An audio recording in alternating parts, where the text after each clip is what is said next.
Assalamualaikum warahmatullahi wabarakatuh. Hai, berjumpa lagi di channel YouTube saya, Puji Karisma. Jangan lupa like, comment, and subscribe ya. Nah, di pembahasan kali ini saya akan membahas tentang sejarah singkat perumusan Pancasila dari masa penjajahan sampai dengan masa kemerdekaan. Sebelum ke pembahasan, ada baiknya apa sih fungsi dari kita mempelajari sejarah Pancasila ini? Nah, yang pertama itu untuk menumbuhkan rasa cinta tanah air, rasa bela negara dan patriotisme yang tumbuh dari diri kita sendiri.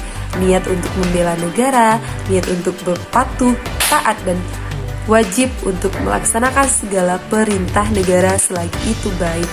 Nah, kemudian untuk menerapkannya pada kehidupan kita masing-masing sesuai dengan nilai-nilai yang terkandung dalam Pancasila itu sendiri. Kemudian besoknya kita juga dapat bercerita untuk anak kita, untuk cucu kita yang mewarisi bangsa ini. Nah, langsung saja ya ke pembahasannya. Nah, untuk pembahasan kita kali ini ada 5 macam ya. Yang pertama, sejarah masuknya Jepang ke Indonesia. Yang kedua, akibat dari penjajahan Jepang. Yang ketiga, sidang BPUPKI pertama. Yang keempat, gagasan 5 asas dasar negara Indonesia yaitu Pancasila. Dan yang terakhir, Pancasila sebagai pandangan hidup bangsa. Langsung saja ya ke pembahasan pertama. Nah, pembahasan yang pertama yaitu sejarah masuknya Jepang ke Indonesia.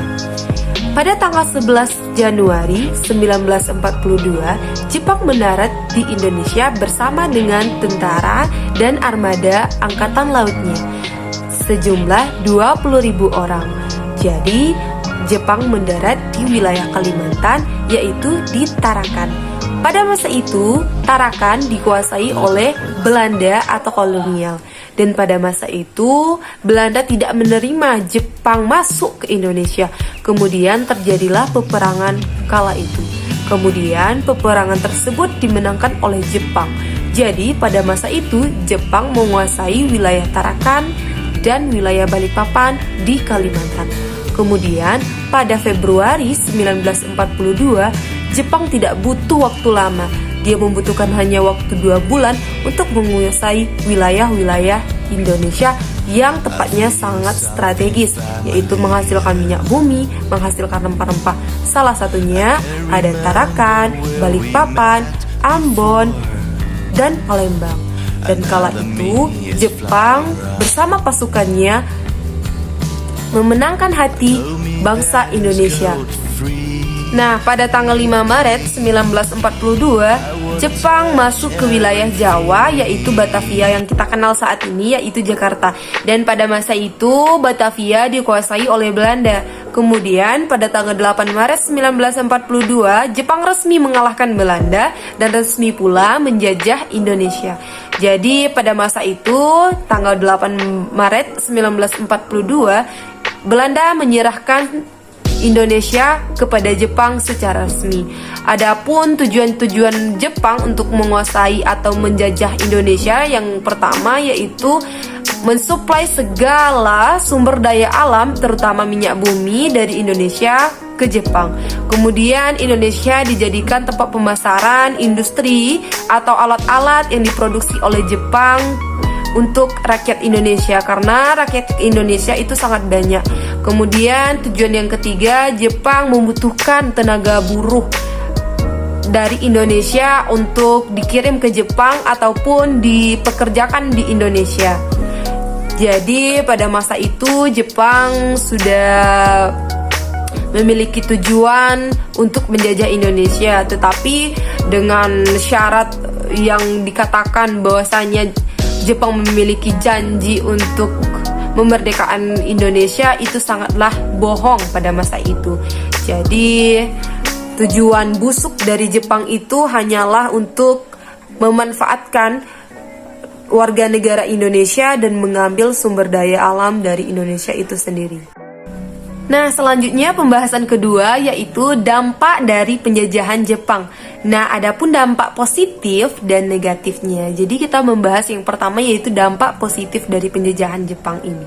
Jadi, dampak positif dari penjajahan Jepang yang pertama ini yaitu Jepang memperbolehkan kita bangsa Indonesia ini membawakan bahasa Indonesia sebagai bahasa nasional. Jadi, pada masa penjajahan negara terdahulu, negara kolonial dari barat, dia tidak memperbolehkan kita untuk membawa bahasa Indonesia sebagai bahasa nasional kita. Jadi pada masa itu yang membawakan bahasa Belanda, bahasa Inggris atau Spanyol. Jadi pendudukan penjajahan Jepang ini ada dampak positifnya, yaitu kita diperbolehkan untuk membawa bahasa Indonesia sebagai bahasa sehari-hari kita. Kemudian dampak positif lainnya yaitu Jepang memberikan dan memperbolehkan pemuda-pemuda Indonesia ikut serta dalam latihan militer dari Jepang tersebut. Jadi kita mempunyai keuntungan untuk melawan Jepang itu sendiri. Jadi pada masa itu pemuda berlatih dan disenjatai oleh penjajah dari Jepang. Dan pada masa itu pemuda memiliki pemikiran untuk menyerang kembali dari Jepang. Jadi kemudian dampak positif lainnya, Jepang juga memperbolehkan kita untuk menyanyikan lagu Indonesia Raya pada saat pengibaran bendera merah putih. Jadi pada masa itu kita juga diperbolehkan untuk membawakan lagu kebangsaan kita setelah diputarnya lagu kebangsaan dari Belanda pada masa pendidikan. Jadi itu sedikit dampak positif dari penjajahan Jepang terhadap kita. Kemudian adapun dampak negatifnya, yang pertama yaitu rakyat Indonesia menderita karena krisis ekonomi. Pada masa itu rakyat memang sedikit diberikan nafkah atau sedikit diberikan keuntungan gaji dari pekerjaannya kepada pemerintahan Jepang. Kemudian dampak negatif lainnya, kita banyak buruh atau pekerja yang mati kelaparan, juga mati karena akan disiksa apabila Jepang itu sudah memerintahkan kita untuk bekerja seharian full, ya tanpa dikasih makan dan tanpa dikasih minum. Jadi banyak pada masa itu rakyat yang menderita kelaparan, yang menderita tidak adanya diberlakukan dengan adil, dan kita kenal dengan sistem kerja paksa. Nah, kemudian dampak negatif lainnya, pada masa itu Jepang semena-mena terhadap rakyat Indonesia. Jadi mohon maaf, ada wanita dicabuli, diperkosa. Jadi itu sudah menjadi hal wajar pada masa pemerintahan Jepang tersebut. Adapun perlawanan dari Indonesia untuk Jepang yaitu terjadinya peperangan, contohnya peperangan di Aceh, di Biak, di peperangan lainnya, dan ada juga peperangan peta. Jadi pada masa itu masyarakat Indonesia ini memanfaatkan seni dan pelatihan yang dilatih oleh Jepang, pelatihan militer ataupun non-militer, itu untuk menyerang Jepang sendiri. Nah, beruntungnya pada saat itu kita diberikan pelatihan oleh Jepang, jadi bangsa dan pemuda Indonesia ini menyerang Jepang itu sendiri. Nah, untuk perlawanan rakyat Indonesia pada masa itu, Jepang menyerah karena mendesak.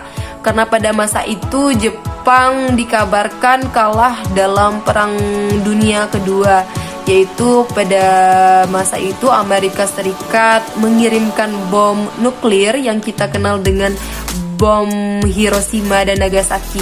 Dan pada masa itu Jepang terpaksa menyerah kepada Indonesia sekitar tanggal 15 Agustus 1945. Dan pada masa itu Indonesia sudah resmi tidak dijajah lagi oleh Jepang. Dan selanjutnya tiba pada sejarah perumusan Pancasila, yaitu akan kita bahas di pembahasan selanjutnya. Sidang BPUPKI pertama. BPUPKI ini merupakan singkatan dari Badan Penyelidik Usaha Persiapan Kemerdekaan Indonesia, atau dalam bahasa Jepang dikenal dengan Dokuritsu Junbi Kosakai. Dan BPUPKI ini dibentuk oleh Jepang pada tanggal 1 Maret 1945. Jadi diketuai oleh Rajiman Widyodiningrat dan wakil ketuanya yaitu dari Jepang sendiri. Ada 2 orang wakilnya dari Jepang. Jadi BPUPKI ini beranggotakan 67 orang, 60-nya dari Indonesia dan 7 orangnya dari Jepang. Jadi pemerintahan Jepang ini menjanjikan kemerdekaan terhadap Indonesia, walaupun memang dikatakan hanyalah tipu daya, tetapi dengan cerdiknya bangsa Indonesia, pemuda Indonesia berhasil mengalahkan dan membuat Jepang itu menyerah, terdesak terhadap kondisi yang dialami oleh Jepang dan semangat yang membara dari pemuda Indonesia. Jadi sidang BPUPKI pertama ini dimulai pada tanggal 29 Mei sampai dengan 1 Juni 1945. Pada masa itu Jepang dan Indonesia mendefinisikan atau mendiskusikan untuk dasar filsafah negara kita ini, yaitu perumusan Pancasila. Sidang BPUPKI pertama dimulai pada tanggal 29 Mei sampai 1 Juni 1945 yang bertempat di Gedung Chuo Sangging yang saat ini menjadi Gedung Departemen Luar Negeri. Jadi pada masa itu ada berbagai pendapat yang dikemukakan oleh orang-orang penting, yaitu Muhammad Yamin, Profesor Supomo, dan Insinyur Soekarno. Dan berikut ini rumusan dasar Pancasila, dasar negara yang digagasi oleh Muhammad Yamin pada tanggal 31 Mei 1945. Yang pertama ada peri kebangsaan, yang kedua peri kemanusiaan, yang ketiga peri ketuhanan, yang keempat peri kerakyatan, yang kelima ada kesejahteraan rakyat. Sementara itu ada gagasan dari Profesor Soepomo yang disampaikan pada hari yang sama yang berbunyi di antara lain yang pertama persatuan, yang kedua kekeluargaan, yang ketiga keseimbangan lahir dan batin, yang keempat musyawarah, yang kelima keadilan sosial. Kemudian tokoh terakhir yang mengemukakan pendapatnya tentang dasar negara Indonesia adalah Insinyur Soekarno. Beliau menyampaikan pendapatnya pada tanggal 1 Juni 1945. Berikut pendapat dari Insinyur Soekarno. Yang pertama ada kebangsaan Indonesia, yang kedua ada internasionalisme atau peri kemanusiaan, yang ketiga mufaat dan demokrasi, yang keempat kesejahteraan sosial, yang kelima ketuhanan yang Maha Esa. Atas usulan dari teman Insinyur Soekarno yang seorang ahli bahasa, kelima dasar negara yang diusulkan olehnya dinamakan dengan Pancasila. Oleh karena itu, pada tanggal 1 Juni 1945 dikenal sebagai hari lahirnya Pancasila. Jadi itu merupakan perumusan atau diskusi dan pendapat-pendapat yang dikemukakan oleh para ahli-ahlinya pada tanggal 29 Mei sampai 1 Juni 1945. Jadi pada masa itu kita sebut dengan sidang BPUPKI pertama, yaitu perumusan dasar negara kita, falsafah negara kita. Jadi itulah lahirnya Pancasila pada tanggal 1 Juni 1945 dan saat ini masih kita rasakan dan masih kita rayakan ya teman-teman. Pancasila sebagai pandangan hidup bangsa. Nah, kita tahu pada saat ini kita sudah merdeka dan bebas dari penjajahan negara lain, tetapi saya juga agak sedikit merasakan ada penjajahan tersendiri dari hati saya dari negara kita. Walaupun itu sedikit, tetapi kita harus semangat, harus tetap semangat. Bagaimanapun kita harus tetap kokoh dan tinggi pendiriannya, yaitu membela bangsa Indonesia. Jadi Pancasila ini sudah ditetapkan sebagai falsafah atau dasar negara kita. Jadi kita tidak boleh melanggar ataupun keluar batas dari nilai-nilai yang terdapat dalam Pancasila. Di dalam Pancasila itu 5 dasar Pancasila itu sudah cocok dan sudah memang baik untuk diterapkan di negara kita, yaitu negara tercinta Indonesia. Yang selanjutnya persatuan Indonesia. Jadi kita menanamkan dan menitkan diri kita dalam hati ini untuk menjaga kesatuan bangsa Indonesia kita. Kita tidak boleh terpengaruh dari bangsa lain atau terpengaruh dari berita-berita bohong ataupun terpengaruh dari sumber-sumber internet yang membuat kita tidak cinta terhadap bangsa kita ini. Selanjutnya, kerakyatan yang dipimpin oleh hikmat, kebijaksanaan, dan permusyawaratan perwakilan.